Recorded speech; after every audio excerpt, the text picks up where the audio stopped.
রাজার ঘরে ছোট রানী এলো পদ্মাবতী, রানী পদ্মাবতী। রাজার আরো 6টি রানীর ছিল না সন্তান, পদ্মাবতীর কোলালোতে মিলল সমাধান। বছর যেতে জন্ম নিল 7 ছেলে 1 মেয়ে, হয় খুশির আকাশ হঠাৎ কালো মেঘে গেল ছেয়ে। এসেতে যায় জ্বলে পুড়ে বাকি 6টি রানী, যুক্তি করে ঘটায় ওরা 7 কুমারের হানি।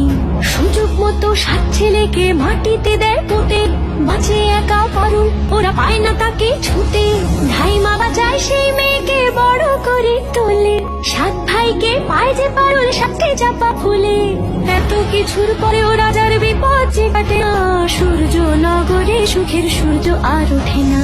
হিংসা বিবাদ বিচ্ছেদ আর প্রেমের কাহিনীতে পারুল পারবে 7 ভাই চম্পাকে জাগাতে।